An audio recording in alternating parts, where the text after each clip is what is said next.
አብርሃም አንድ ልጁ ላይ ነው ቢላ ያነሳው። እግዚአብሔር አንድ ልጁን ነው የገደለው። እና ልክ አብርሃም በጣም በሚወደው በሚሳሳለት ምትክ በሌለው በአንድ ልጁ ላይ ውሳኔ ሲወስን የእግዚአብሔር ቃል ሲናገር ከሰማይ መልአክ መጣና እንደዚህ አለው፣ አብርሃም አብርሃም እጅን በልጅህ ላይ አትዘርጋ፣ በብላቴናው ላይ አትዘርጋ፣ አንዳች አታድርግበት።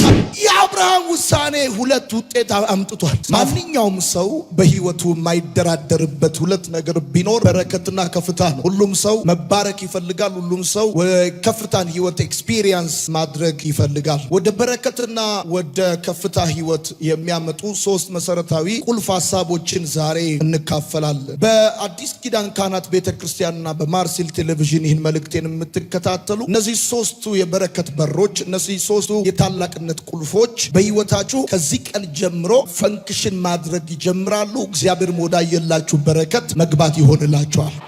ሰው በህይወቱ ውሳኔውን የሚጠይቅ መስቀለኛ ነገሮች ያጋጥሙታል። ሁልጊዜ ወይ ወደ ጌታ እስኪሄድ ድረስ ወይ ደግሞ ጌታ ወደሱ እስኪመጣ ድረስ ውሳኔያችንን የሚጠይቁ መሰረታዊ የሆኑ መስቀለኛ የህይወት ጉዳዮች ሁልጊዜም ያጋጥመናል። ከሶስቱ የበረከት በሮች መካከል አማኞችን ክርስቲያኖችን ወደ በረከት፣ ወደ ከፍታ፣ ወደ ድል፣ ወደ ስኬት ከሚያመጡ ነገሮች መካከል ዘመን ተሻጋሪ ወደሆነ ራሱን ብቻ ሳይሆን ትውልዱን ወደሚለውጥ መንፈሳዊ በረከት ከሚያስገባ ነገር መካከል አንዱና ቀዳሚው ውሳኔ። የምትጽፉ ሰዎች ውሳኔ ህይወትን ወደ ከፍታ የሚያስገባ መንፈሳዊ በር ነው ብላችሁ ጻፉ። ውሳኔ ህይወትን ወደ ከፍታ የሚያደርስ መንፈሳዊ በር ነው። መንፈሳዊ በር ነው። አንዳንድ የበረከት በሮች የሚከፈቱት በውሳኔ ነው። አንዳንድ የበረከት ከፍታዎች ላይ የምትወጡት በውሳኔ ነው። ውሳኔ በዋነኛነት በመጽሐፍ ቅዱሳችን ውስጥ ለብዙ ሰዎች የበረከትን በር ሲከፍትላቸው ትመለከታላችሁ።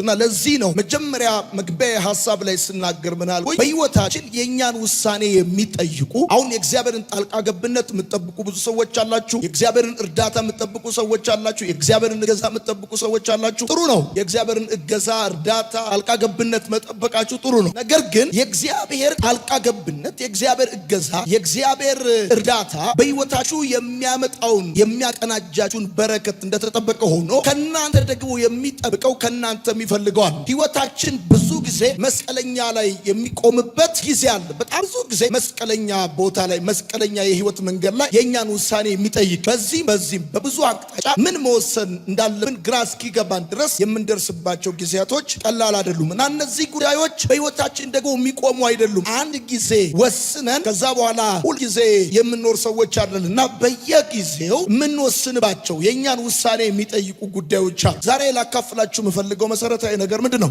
በአብዛኛው ከጌታ ጋር በኪዳን ከተሳሰራችሁ በኋላ ወደ መንፈሳዊ ዓለም ከመራችሁ በኋላ በረከቶችን በአብዛኛው የእናንተ የሚያደርግላችሁ የእናንተ ዲሲሽን ነው። የውሳኔ አቅማችሁ ነው። የውሳኔ ህይወታችሁ ነው። የውሳኔ እንቅስቃሴያችሁ ነው። የማትወስኑ ከሆነ እግዚአብሔር አምላክ ከሰማይ ወርዶ እንጀራ ጠቅልሎ አይሰጣችሁ። እንጀራው ከቀረበላችሁ በኋላ እጃችሁን ታጥባችሁ እንጀራው መብላት የእናንተ ኃላፊነት ስለሆነ ማለት ነው። እና አሁን ያነበብኩላችሁ የእምነት አባት አብርሃምንም ጨምሮ ሌሎቹንም አሳያችኋለሁ እንዴት በውሳኔ ወደ በረከት እንደገቡ ማለት ነው። በመጽሐፍ ቅዱሳችን ውስጥ በጣም አስደናቂና አነጋጋሪ ታሪካዊ የሆነ ውሳኔ ከወሰኑ ሰዎች መካከል የመጀመሪያው አብርሃም። እንደምታውቁት እግዚአብሔር አብርሃምን ከዘመድ ከሀገር ከቤተሰቦች ተለይተ እኔ ወደ ማሳይ ምድር ውጣ ብሎ ሲለው አብርሃም እግዚአብሔርን አምኖ ወሰነ። አብርሃም ወሰነ። እግዚአብሔርን አምኖ እግዚአብሔርን ተከትሎ ወጣ። ወዴት እንደሚሄድ አያውቅም። ቀጥሎም እንደሚገጥመው አያውቅም። ሳይጠራጠር ሳያመነታ የእግዚአብሔርን ድምፅ ሰምቶ ወጣና እግዚአብሔርን ተከትሎት ሄደ። አብርሃም ካደገበት ከኖረበት ከተማረበት ወይም ደግሞ ቢያዝን ከሚጽናናበት ቢቸግረው ከሚበደርበት ብቻ ብዙ ማህበራዊ ዋስትና ከሚያገኝበት ከገዛ ቤተሰቦቹና ዘመዶቹ እኔ ወደ ማሳይ ምድር ውጣ ብሎ ሲለው እግዚአብሔር ለአብርሃም ቀብድ አልሰጠውም። እግዚአብሔር ለአብርሃም ምንም መተማመኛ አልሰጠውም። ከወጣ ይኸውልህ ብሎ የሰጠው ነገር የለም። አብርሃም እግዚአብሔር አለው ያለውን ነገር ሰምቶ ተከትሎ ወጣ። አሁን አንዳንዶቻችሁ እግዚአብሔር ካላችሁ 5 ዓመት 10 ዓመት 15 ዓመት ብሏቸዋል ነግሯቸዋል። ግን እስካሁን ድረስ የዛሬ 15 ዓመት በምትኖሩት አይነት ህይወት ውስጥ ነው እየኖራችሁ ያላችሁት። ለዚህ ደግሞ እግዚአብሔር ተጠያቂም አይደለም፣ ፓስተራችሁ ተጠያቂም አይደለም፣ ራሳችሁ ናችሁ የዚህ ተጠያቂነትን መውሰድ ያለባችሁ። ለምሳሌ አብርሃም ብቻ አይደለም ወስኖ እግዚአብሔርን ተከትሎ የወጣው። ሐዋርያት ራሳቸው ሁሉን ትተው ጌታን ለመከተል መወሰናቸውን መጽሐፍ ቅዱስ ላይ ታነባላችሁ። ራሱ ይሁዳ ጌታ ኢየሱስን በ30 ዲናር ለመሸጥ ወስኖ እንደ ካደው ታውቃላችሁ። መጽሐፍ ቅዱስ ውስጥ በጣም ብዙ ታሪካዊ እና አስደናቂ ውሳኔዎችን የወሰኑ ብዙ ሰዎችን ታገኛላችሁ። እሱ ብቻ አይደለም። ለምሳሌ በሩት መጽሐፍ ስትመለከቱ የምትሄድበትን መንገድ፣ የሚጠብቃትን ሕዝብ፣ እንደዚሁም ደግሞ ወደፊት የሚገጥማትን ነገር ሳታውቅ ጭካኔና ድፍረት የተሞላበትን ውሳኔ ሩት ስትወስንና ከኦርፋ በተለየ ዴስቲኒዋ ሲለይ ትመለከታላችሁ። የቀረበላት ቾይስ አንድ አይነት ነው። የሄዱበት የመበት ታሪክ አንድ አይነት ነው። የኦርፋና የሩት ዴስቲኒ ግን የተለያየ ነው። ሰው ተመሳሳይ ሂስትሪ አለው ማለት ሰው ተመሳሳይ ዴስቲኒ ይኖረዋል ማለት አይደለም። ሰው ተመሳሳይ ዋጋ ከፍሏል ማለት፣ ሰው ተመሳሳይ ችግር ውስጥ አልፏል ማለት ተመሳሳይ ዴስቲኒ ይኖረዋል ማለት አይደለም። ዴስቲኒያችሁን ዲተርማይን የሚያደርገው የእናንተ ዲሲዥን ነው። ዛሬ ጸልይላችኋለሁ፣ እግዚአብሔር ወዳየላችሁ ዴስቲኒ የሚያገባ ዊዝደም ያገኛችኋል። እዚህ ሀገር እንደ ማንኛውም ሰው አንድ አይነት ህይወት ልትኖሩ ትችላላችሁ። ፍጻሜያችሁ ግን አንድ አይነት አይሆንም። መጨረሻችሁ ግን አንድ አይነት አይሆንም። የአንዳንድ ሰዎች መጨረሻ ከታች ሊሆን ይችላል። የኔና የእናንተ መጨረሻ ግን ከላይ መሆኑ ግዴታ ነው። ባክጩና አሜን ባል። ሩት ወደፊት ለመሄድ ስትወስን የምትሄድበትን መንገድ አታውቀውም። ወደፊት ለመሄድ ስትወስን የሚጠብቃትን ህዝብ አታውቀውም። ካልቸሩን አታውቅም። ማህበራዊ ሴቱን አታውቅም። መንፈሳዊ ልምምዱን አታውቅም። ግን አንድ ነገር ወስናለች። ምንም ጉዳይ ወደፊት ሊገጥማት ይችላል። ለሷ ከትናንትናዋ ይልቅ ነገዋ ይበልጣል። ወደፊት ነው ለመሄድ የወሰነችው። ዛሬ ነግራቸዋለሁ፣ ከፊት ያለው ምንም ሊሆን ይችላል። በጌታ በኢየሱስ ስም አልፎ መሄድ ይሆንላችኋል። አልፎ መሄድ ይሆንላችኋል። ወደ ኋላ አልመለስም የሚል ሰው አሜን ይባል። ወደ ትላንትና አልመለስም የሚል አሜን ይባል። አሁን ብዙዎቻችሁ ለመወሰን የምትቸገሩት ለምንድን ነው? እርግጠኛ መሆን ትፈልጋላችሁ። በጣም መተማመን ትፈልጋላችሁ። ግን ነግራችኋለሁ፣ በጣም በህይወታቸው ሰክሰስፉል የሆኑ ሰዎች በሚወስኑት ውሳኔ እርግጠኛ ሆኖ ስለወሰኑ እንዳይመስላችሁ። በእምነት ሆኖ ስለወሰኑ ነው። እግዚአብሔርን አይተው ስለወሰኑ ነው። ሁሉን የሚገዛ ፕላን እንዳለች ዛሬ በጌታ በኢየሱስ ስም ፍጻሜያችሁን የሚቀይር ውሳኔ ያገኛችኋል። እግዚአብሔር በውሳኔ ብቻ የሚከፍትላችሁ ደጃል፣ ስትወስኑ ብቻ የሚከፈት በራል፣ የእናንተን ዲሲሽን የሚጠብቅ በራል። የእናንተን ዲሲሽን፣ የመንግስትን ውሳኔ አይደለም፣ የቤተሰቦቻችሁን ዲሲሽን አይደለም፣ የፍቅረኛችሁን ወይም የጓደኛችሁን አይደለም። የእናንተን ውሳኔ የሚጠብቅ፣ የእናንተን ጭካኔ፣ የእናንተን ድፍረት፣ የእናንተን የልብ መተማመን የሚጠብቅ ብዙ ጉዳይ አለ። እነግራችኋለሁ። የፈራችሁት ነገር የፈራችሁት እስክትወስኑ ነው። ዮርዳኖስ ድምፁ እስኪረገጥ ነው። ሙላቱ እስኪረገጥ ነው። ዛሬ ትራመዳላችሁ። በጌታ በኢየሱስ ስም ከፊታችሁ ይቆማል። በኢየሱስ ስም ይቆማል። በኢየሱስ ስም ይቆማል። ውሳኔ ወደ በረከት ያስገባቸውን ሰዎች ነው ማሳያችሁ። ዛሬ ግን ለምሳሌ እንዲሆናችሁ ነው። አብርሃምንም አሳየዋችሁ፣ ሐዋርያትን አሳየዋችሁ፣ ሩትን አሳየዋችሁ፣ ይሁዳንም አሳየዋችሁ። ሰው ይሁዳ እንኳን የህይወቱን አዳይ በ30 ብር ለመሸጥ ሲወስን አልፈራም። እና ታሪካዊ ውሳኔ የወሰኑ ሰዎች አሉ። ዛሬ ማለዳ በታሪካችሁ ማለት ታሪካዊ የሆነ ውሳኔ የምትወስኑበት ማለዳ ነው። ከትናንትናችሁ የምትፋቱበትን ውሳኔ የምትወስኑበት ማለት ነው። ከምትወጡበት የምትለዩበት፣ ከትናንት የምትለዩበት፣ ካምና የምትለዩበት፣ ከካቻምና የምትለዩበት፣ አድራሻችሁን የሚቀይር እስቲ አሜን በሉ። ሕይወታችሁን የሚቀይር፣ ፍጥነታችሁን የሚጨምር አንደኛ ጻፉ። አሁን ባነበብኩላችሁ የዘፍጥረት መጽሐፍ ምዕራፍ 22 ከቁጥር 9 እስከ 10 ድረስ የምትመለከቱት አብርሃም ታሪካዊ መንፈሳዊና ከአእምሮ በላይ የሆነ ውሳኔ ሲወስን ነው የምትመለከቱት። መጽሐፉ የሚለው እንደዚህ ነው። እግዚአብሔር ወደ ነገረው ቦታ ደረሱ ይላል። ቦታውን የነገረው እግዚአብሔር ለአብርሃም ነው። የደረሱት ደግሞ አብርሃምና ይስሐቅ ናቸው። እንደምታስታውሱት ሎሌዎቹን ታች ከተራራው በታች አስቀምጧቸው ይስሐቅን ይዞ እንደወጣ ታስታውሳላችሁ። ስለዚህ አብርሃምና ይስሐቅ እግዚአብሔር ወደ ተነገረው ቦታ ደረሱ ይላል። ከዛ የእግዚአብሔር ቃል ሲናገር እንደዚህ ይላል፣ አብርሃምም መሠዊያ ሰራ፣ እንጨትንም ረበረበበት። ከዛም የእግዚአብሔር ቃል ሲናገር እንደዚህ ይላል፣ ይስሐቅንም በመሠዊያው ላይ አጋደመው ይላል። በዘፍጥረት መጽሐፍ ምዕራፍ 22 ቀጥሎ ሲናገር እንደዚህ ይላል፣ እጁንም ዘረጋ፣ ከዛስ ቢላውንም አነሳ። ልክ አብርሃም እጁን ዘርግቶ ቢላውን ሲያነሳ እንደዚህ ከሰማይ የእግዚአብሔር መልአክ አብርሃም አብርሃም ብሎ ጠራው አለ። አብርሃምም እነሆኝ አለሁ ብሎ አለ ይላል። እና እጅን ከብላቴናው ላይ አትዘርጋ፣ በብላቴናው ላይ አንዳች ነገር አታድርግ፣ ከዛስ አንድ ልጅህን አልከለከልከኝምና እግዚአብሔርን እንደምትፈራ አወቅኩኝ ብሎ አለዋል። አሁን አብርሃም ቢላ ያነሳው፣ አብርሃም የጨከነው፣ አብርሃም የሰዋው 25 ዓመት የጠበቀው ልጁ ላይ ነው። ለአንድ ልጅ አልሳሳህም አለ እና አብርሃም የወሰነው ውሳኔ ስትመለከቱ በጣም የሚያስደንቅና የሚያስደነግጥ ውሳኔ ነው የወሰነው። በገዛ ልጁ ላይ በአንድ ልጁ ላይ ነው ቢላ ያነሳው። ይሄ በጣም ታሪካዊ ውሳኔ፣ ይሄ በጣም መንፈሳዊ ውሳኔ፣ ይሄ የአብርሃምን እና የይስሐቅን ብቻ ሳይሆን የአሕዛብን ሁሉ ዴስቲኒ የቀየረ ውሳኔ ነው። አብርሃም በወሰነው ውሳኔ ምክንያት እግዚአብሔር የገባውን ኮቨነንት ስታነቡ ትገረማላችሁ። እንደውም አብርሃምን አለው ለአሕዛብ ሁሉ በረከት አደርጋለሁ። አንተ እዚህ ጋር የወሰንከው ውሳኔ የብዙ ትውልድን ዴስቲኒ የብዙ ትውልድን ታሪክ የሚቀይር ነው። አንተ ጨክነሃል። የጨከንከው በልጅ ላይ ነው። የወሰንከው በልጅ ላይ ነው። አንተ በልጅክ ላይ እንደወሰንክ እኔ ደግሞ በልጄ ላይ በጎልጎታ እወስናለሁ። ይሰማል። አብርሃም አንድ ልጁ ላይ ነው ቢላ ያነሳው። እግዚአብሔር አንድ ልጁን ነው የገደለው። በደንብ አድርጋችሁ እንድትሰሙኝ ይፈልጋለሁ። እና ልክ አብርሃም በጣም በሚወደው በሚሳሳለት ምትክ በሌለው በአንድ ልጁ ላይ ውሳኔ ሲወስን የእግዚአብሔር ቃል ሲናገር ከሰማይ መልአክ መጣና እንደዚህ ያለው፣ አብርሃም አብርሃም እጅን በልጅህ ላይ አትዘርጋ፣ በብላቴናው ላይ አትዘርጋ፣ አንዳች አታድርግበት አለ። የአብርሃም ውሳኔ ሁለት ውጤት አምጥቷል። ጻፉ። የአብርሃም ውሳኔ ሁለት ውጤቶች። የመጀመሪያው ሰው ሲወስንና ሲጨክን እግዚአብሔር ይነሳል። የመጀመሪያው የአብርሃም ውሳኔ እግዚአብሔርን ከዙፋኑ አስነሳው። እግዚአብሔርን ከዙፋኑ ቀሰቀሰው። አብርሃም የታላቅነቱ የበረከቱ በር ያ ውሳኔ ነበረ። አብርሃምን የብዙዎች አባት ያደረገ፣ አብርሃምን ለአሕዛብ እንዲተርፍ ያደረገው፣ እግዚአብሔርን ደግሞ ከዙፋኑ ያስነሳው፣ መልአኩን እንዲልክለት ያደረገው፣ ከሰማይ ድምፅ የመጣለት በዛ ውሳኔ አማካኝነት ነበረ። ስለዚህ የመጀመሪያው አብርሃም ሲጨክን፣ አብርሃም ሲወስን እግዚአብሔር ከወንበሩ እግዚአብሔር ተነሳ።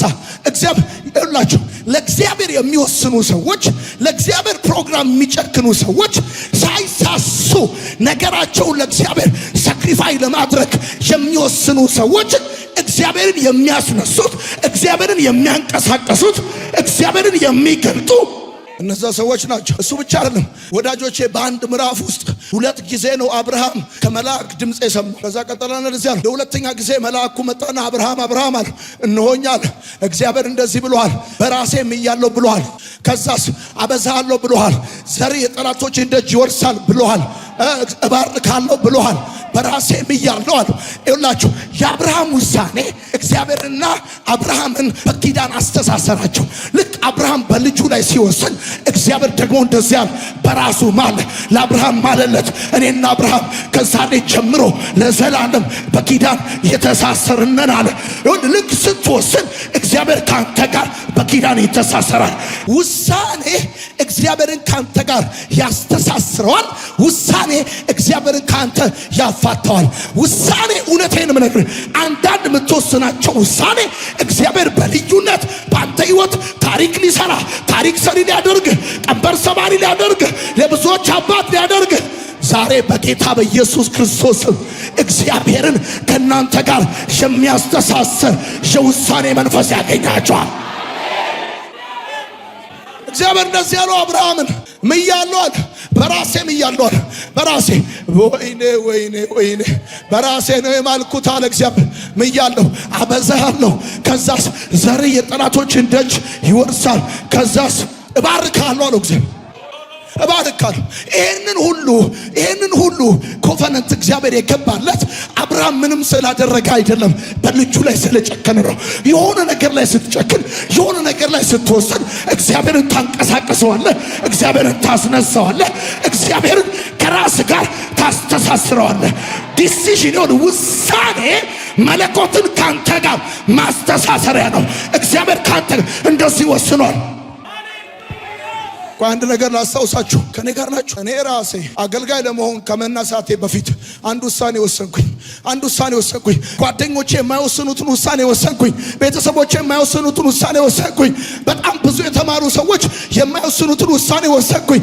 የዛን ጊዜ እንደ ጨከንኩ ሳይ እግዚአብሔር አብሮኝ ጨከነ።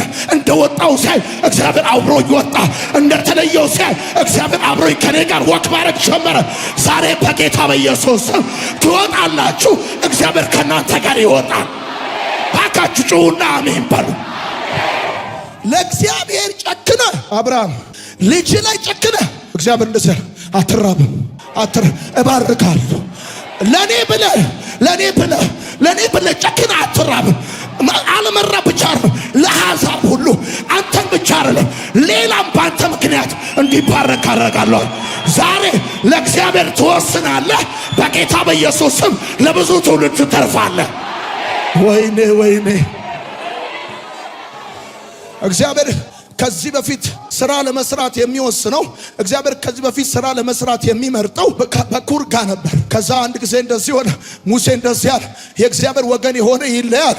ከዛስ ሌዊና ልጆቹ ተሰበሰቧል። ከዛ እግዚአብሔር እንደዚህ አለ፣ ከዚህ በፊት በኩር ነበር ለስራ የሚመርጠዋል፣ ካሁን በኋላ ሌዊ ለስራ ይመርጨዋል። ከዛ የእግዚአብሔር ቃል ሲናገር እንደዚህ ይላል፣ በመሪ በኋላ ፈተንከው፣ ስለ እናትና ስለ አባቱ አላየውም ላለ፣ ልጆቹንም ወንድሞቹንም ላላወቀ፣ ነገር ግን አቤቱ ሕግን ጠበቁ። በሌዊ ላይ የሚነሳ ወገቡን ውጋው። ሌዊ ርስቴ ነው። የሌዊ ርስት እግዚአብሔር ነው። ሌዊ ጆግራ የሌዊ ውሳኔ የሌዊ ጭካኔ የሆነ ዴስቲኒ ነው ሽፍት አረገው።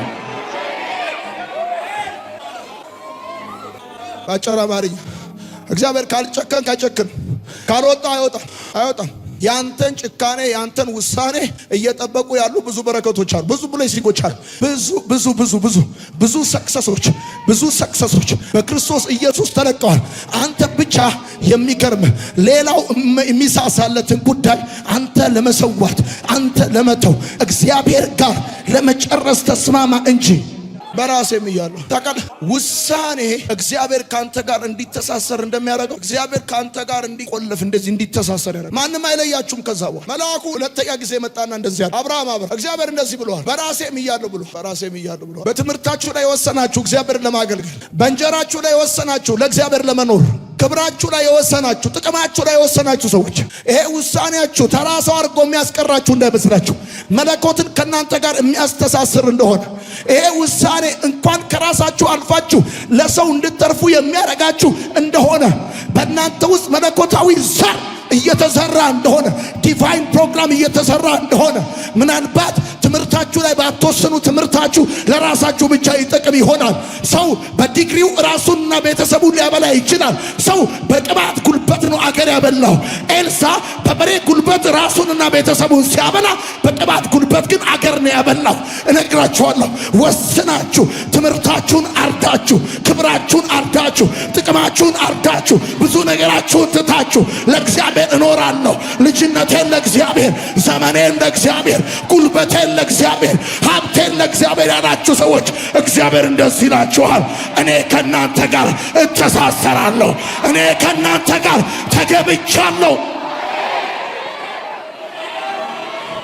ለእግዚአብሔር ለመሆን ማንም በማይጨክንበት ጉዳይ ላይ ስትጨክኑ ለስሙ ለመኖር ለክብሩ ለመኖር እሱን ካስደሰተው እሱን ከጠቀመው የራሳችሁን አግዱላችሁ የእግዚአብሔርን የሞላችሁ ሰዎች፣ የራሳችሁን ትታችሁ የእግዚአብሔርን ያነሳችሁ ሰዎች ይሄ ውሳኔያችሁ የበረከት በር ነው።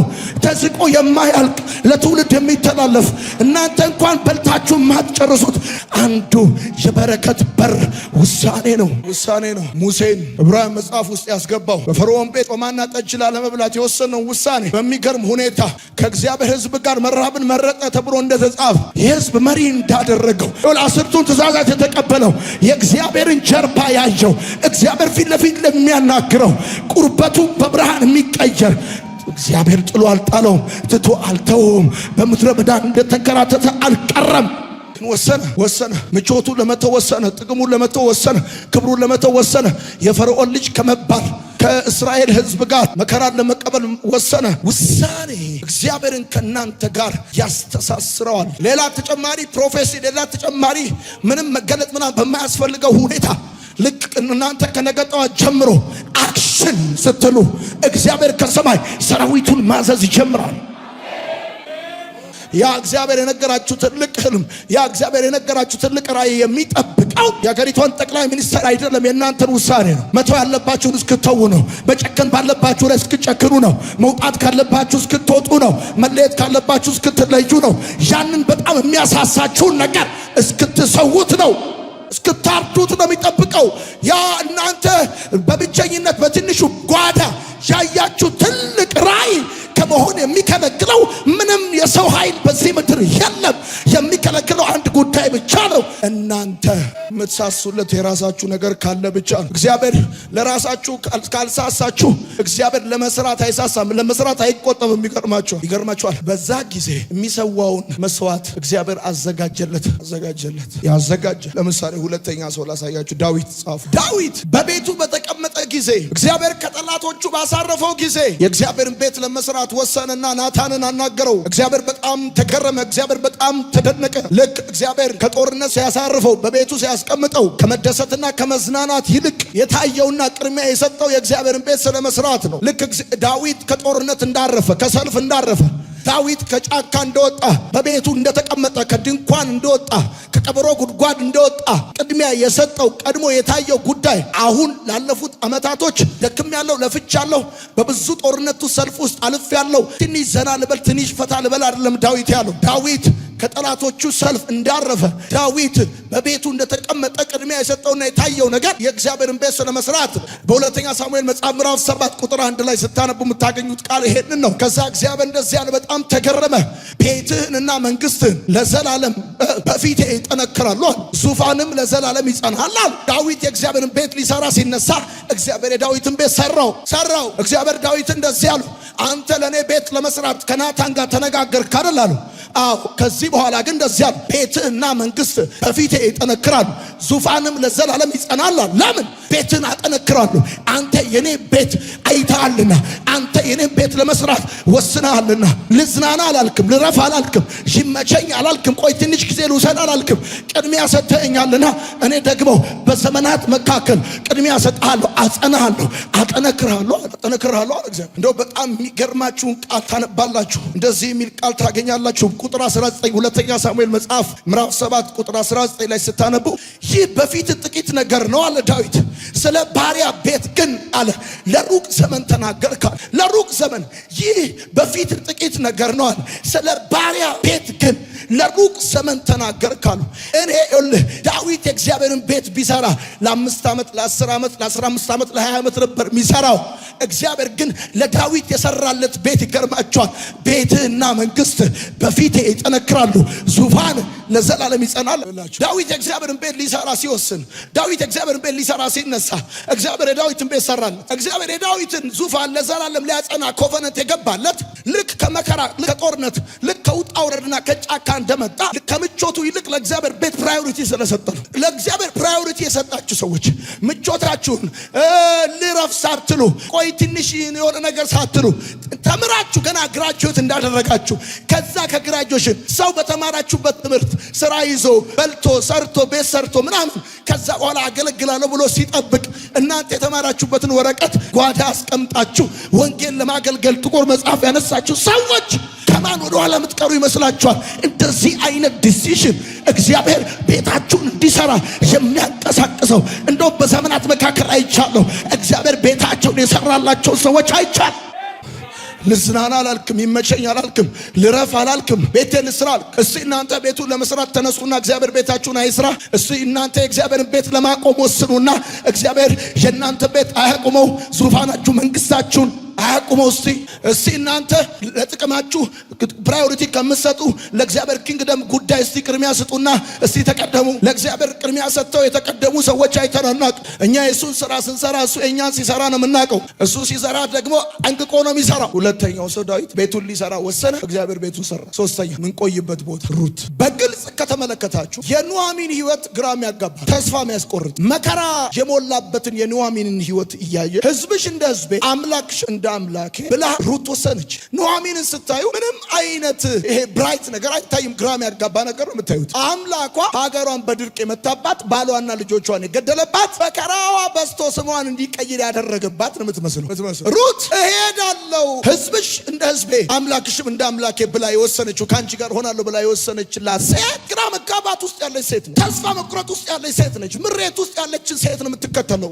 በእርግጠኝነት በሞዓብ ካሉ እሷ ከምታውቃቸው ከዳጎንና አስታሮት ከሚባሉ ጣዖታቶች ኑኃሚን ሁሉን የሚችል አምላክ አስመርሮኛል ብትልም አምላኳ እንዳስመረራት ስታወራ ሩት ብትሰማ አምላኳ ሀገሯን በድርቅ የመታ ቢመስልም አምላኳ ባሏና ልጆቿን የገደለ ቢመስልም እሷ ካደገችባቸው ከባኦል ጣዖታት ከዚህ ከአስታሮትና ከዳጎን ይሄ አምላክ እየገደለም ቢሆን እንደሚሻል ጸሎቷን ሳይሰማም ቢሆን እንደሚሻል ዲዘርን ያደረገች ይመስለኛል ሩት።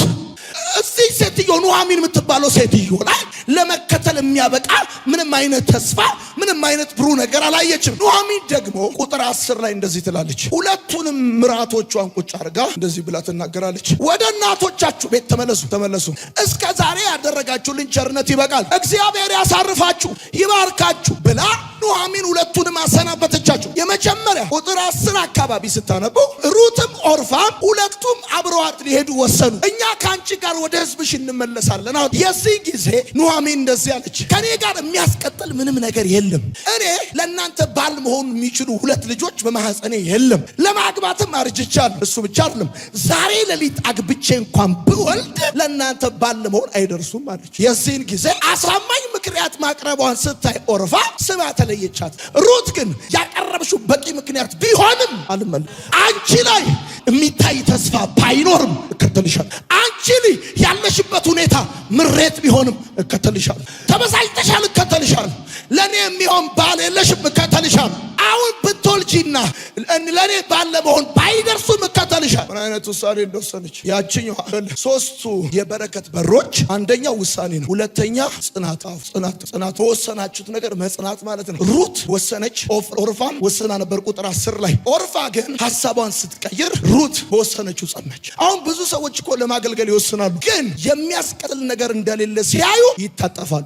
በጣም ብዙ ሰዎች ለእግዚአብሔር ለመኖር እኮ ይፈልጋሉ፣ ግን የሚያዋጣ ነገር እንደሌለ ጉዳዩን አየሩን ደመናውን ሲያዩ ይታጠፋሉ። ሶስቱ የበረከት በሮች አንደኛው ውሳኔ ነው፣ ሁለተኛው በወሰንከው መጽናት ነው። ስትወስን ከውሳኔ ቀጥሎ የሚመጣው ነገር የማይመች ሊመስል ይችላል፣ የማያዋጣ ሊመስል ይችላል፣ ተስፋ የማይሰጥ ሊመስል ይችላል፣ ግራ የሚያጋባ ሊመስል ይችላል። መስቀለኛ መንገድ ላይ የቆመ ሰው አስቡና ወደፊት እንዳይሄድ ግራና ቀኝ አማራጭ እንደቀረበለት እግዚአብሔር አንተን ላየለ ዓላማ እንዳትኖር ወደፊት እንዳትሄድ ግራና ቀኝ ሰይጣንም ሰዎችም አማራጭ ያቀርቡልሃል። ወስን። መባረክ ከፈለክ ወስን። ለታየ ነገር ለመኖር ወስን። ለማገልገል ወስን። ለመለየት ወስን። እግዚአብሔርን ለማክበር ወስን። ለመቀጠል ወስን። ከዛ በወሰንከው ነገር ልክ እንደ ሩት ጽና። ወደፊት ሊያስቀጥል የሚችል በቂ ምክንያት ባይኖርም ወደ ኋላ ልመለስ።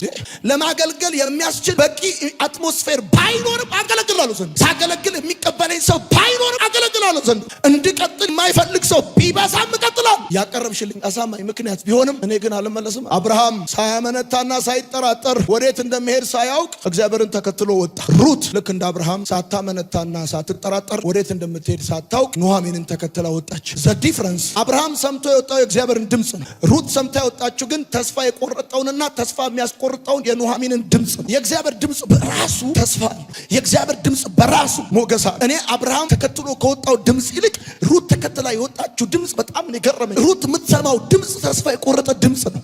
ሩት የምትሰማው ድምፅ ተስፋ የሚያስቆርጥ ድምፅ ነው። አንዳንድ ጊዜ ስሙ ይልንገራችሁ፣ የምትወስኑት ተስፋ ያለው ድምፅ ሰምታችሁ ነው። ተስፋ በሌለው ድምፅ ውስጥ የምትወስኑትን ውሳኔ ትጠራጠሩታላችሁ። እግዚአብሔር ከአንዳንድ ሁኔታችሁ አውጥቶ ወደ በረከት ሊያስገባችሁ ሲፈልግ እናንተን የሚጎትታችሁ በጣም ብዙ ጊዜ ተስፋ ባለው ድምፅ ሳይሆን ተስፋ በሌለው ድምፅ፣ ተስፋ በቆረጠ ሰው ድምፅ። አንዳንድ ጊዜ ለእናንተ ትንቢት የነገሯችሁ መልእክት የነገሯችሁ ሰዎች ራሳቸውን ተስፋ ቆርጠው ድምፃቸውን ተስፋ የሚያስቆርጥ ነው። ለእናንተ ግን የሚነግሯችሁ ነገር በጣም የሚገርም ነው። ምን አይነት ድምፅ ነው የሚሰማችሁ? ምን አይነት ድምፅ ትሰማላችሁ? ልትቀጥሉ ስታስቡ ምን አይነት ድምፅ ነው የምትሰሙት? ልታገለግሉ ስታስቡ ምን አይነት ድምፅ ነው የምትሰሙት? በኑሯችሁ ላይ፣ በትዳራችሁ ላይ፣ በአገልግሎታችሁ ላይ ምን አይነት ድምፅ ነው የምትሰሙት? በአገልግሎታችሁ ላይ፣ በጥሪያችሁ ላይ ተስፋ የሚሰጥ ወይስ ተስፋ የሚያስቆርጥ? አሁን ስሙኝ፣ እግዚአብሔር የሚሰራው እናንተ ከምትሰሙት የድምፅ ውበት ጋር አይደለም፣ የድምፅ ሞገስ ጋር አይደለም፣ ከእናንተ ውሳኔ ጋር። በጣም የሚገርማችሁ እንደዚህ አይነት ተስፋ የቆረጠና ተስፋ የሚያስቆርጥ ድምፅ የሰማችን ሩት እግዚአብሔር ሲያይ በጣም ተገረመባት። ከዛስ በጣም የሚገርማችሁ ነገር እግዚአብሔር ባረካት፣ በፊቱ ሞገስን አገኘች። ከዛስ ምንም እንኳን ዘሯ ከአይሁድ ባይሆንም በእግዚአብሔር ፕሮግራም ውስጥ አስገባት። በክርስቶስ ኢየሱስ የዘር ሐረግ ከገቡ 5 ሴቶች መካከል አንዷ ሩት ሆና አረፈች። በእግዚአብሔር ፕሮግራም ውስጥ መጥታ ገባች። ሩት ተከትላ የወጣችሁ ተስፋ ያለው ድምፅ እንዳይመስል፣ ተስፋ የቆረጠ ድምፅ ስትወስን ልክ እንደዚህ ተስፋ ያጣችሁ ሲመስላችሁ፣ አካባቢያችሁ በጠቅላላ ባዶ የሆነ ሲመስላችሁ፣ የዛን ጊዜ በፍጹም በስሜታዊነት እንዳትወስኑ፣ በጠለቀ መንፈሳዊነት፣ በተረጋጋ መንፈሳዊነት እግዚአብሔር ላይ ባላችሁ እምነት ወስኑ። እነዚህ 3 ነገሮች በጣም መሰረታዊ ናቸው። አንደኛው ውሳኔ፣ ሁለተኛው በውሳኔ መጽናት። ሰዎች 3 ወር 3 ዓመት ሞክረው ብዙ ነገር ትተዋል። ተስፋ ሰጪ ድምፅ እየሰማችሁ ካልሆነ የእግዚአብሔር ነገር በእናንተ ህይወት እየመጣ አይደለም ማለት አይደል። አንዳንድ ሰዎች ወደ ግሬት ዴስቲኒ ተስፋ በማይሰጥ ድምፅ አማካኝነት ወጥተው ሄደዋል። ሩት እኮ ነገርኳችሁ፣ የምትሄድበትን መንገድ አታውቅም፣ የሚጠብቃትን ህዝብ አታውቅም፣ ከዛስ የሚገጥማትን ነገር አታውቅም። የምታውቀው አንድ ነገር ነው፣ የተማረረችና የተመረረች ስሟን የቀየረች ተስፋ የቆረጠች አንዲትን ኑኃሚን የምትባል ሴት ነው የምታውቀው። ከዛስ አሳማኝና ተጨባጭ ምክንያቶቿን በጠቅላላ ነው ጥላ የተከተለች ያለች። ውሳኔ መለኮትን ከእናንተ ጋር የሚያንቀሳስ እጁን እንድታዩ የሚያደርግ ፕሮግራም ሰንጥቆ እናንተን የሚከትበት ሶስተኛው የበረከት በር መታዘዝ። ስትወስኑ በወሰናችሁ ስትጸኑና ስትታዘዙ የበረከት በር ይከፈትላል። ሩት መጽሐፍ ምዕራፍ 3 ቁጥር 6 እንደዚህ ይላል። ሩት ታውቃላችሁ የውሳኔ ሴት ብቻ ሳትሆን ታዛዥም ሴት። 3ኛው ምዕራፍ 6ኛው ቁጥር ላይ ሲናገር ወደ አውድማው ወረደች፣ አማቷ ያዘዘቻትን ሁሉ አደረገች። ከዛስ ወደ በረከት ማሳ ገባች። ከዛስ ምሬቷ ወደ ጣም፣ ጉድለቷ ወደ ሙላት፣ የቃርሚያ ጊዜ አበቃ። ወደ አውድማ ወረደችና አማቷ ያዘዘቻትን ሁሉ አደረገች። 3ኛው የበረከት በር መታዘዝ። የሚታዘዙ ሰዎች አትጠራጠሩ፣ ወደ በረከት ማሳ ዘው ብለው አድርግ የተባልከውን አድርግ። እንደምታውቁት ሳኦል የተቀባው ባቱን ታዞ አህያ ፍለጋ ወጥቶ ብላቴናውን አትልቀው እኔ ምን አረጋለሁ ብሎ ቢል ኖሮ አይቀበም። ሳኦል እግዚአብሔር የቀባው ታዞ ወጥቶ ነው። እሱ ብቻ ሳኦል ከንግስናው የሚወረደው መታዘዝ ትቶ ቶ ካለ ቶ፣ ውጣ ካለ ቀይረው ካለ ቀይረው፣ ማን እንደሞተ ትሞታ፣ በቃ ጣልና ከመንግስት መስሪያ ቤት ውጣ ካለ ጡረታዬ አትበል። ወጋው ጡረታ መንፈስ። አብርሃም የሰማው ድምፅ የእግዚአብሔርን ድምፅ ነው፣ ሞገስ ያለው ድምፅ። አብርሃም ውጣ ሚል። ሩት የሰማችው ድምፅ ግን ተስፋ የቆረጠ ድምፅ። ሴትዮዋ ተስፋ የቆረጠ ድምፅ እየሰማች ወጣ በእግዚአብሔር ፕሮግራም ውስጥ እንዴት ገብታ ጊዜ እቺ ስሙኝ፣ አንድ ጊዜ የምትሰሙት ድምፅ ውስጥ ተስፋ የለም ማለት እናንተ ተስፋ የላችሁ ማለት ነው። ወስኑ፣ ጽኑ፣ ታዘዙ። በቃ ቀኑን ሙሉ ሩት ቀኑን ሙሉ ቃርማ 10 ኪሎ ስንዴ ነው የሚሰፈርላት። ቦዔዝ የመጣ ጊዜ አንብቡት፣ በአዲሱ ትርጉም 20 ኪሎ ባንድ እየቃረመች 5 እንጀራ ለመጋገር 5 ሰዓት የምትቃርም ሴትዮ ቦዔዝ ከመጣ በኋላ በመጀመሪያው ሰዓት የ5 ቀን እንጀራ እጇ ገባ። ዛሬ ነግሬያችኋለሁ። እግዚአብሔርን መርጣችሁ ከቤተሰባችሁ የተለያችሁ እግዚአብሔር እንደዚህ ይላችኋል፣ የቃርሚያ ህይወት አትኖሩም፣ የልመና ህይወት አትኖሩም፣ የችግር ህይወት አትኖሩም። ወስኑ። እግዚአብሔር ከውሳኔያችሁ ጋር ይሰራል። በቃ እለያለሁ ካል ቀብሮ ይሰራል። በቃ እግዚአብሔር ልዩ ቅባት ነው የሚቀበራል። እተውልሃለሁ ጌታ ሆይ ካልከው አይተውህም ለዘላለም። አሜን።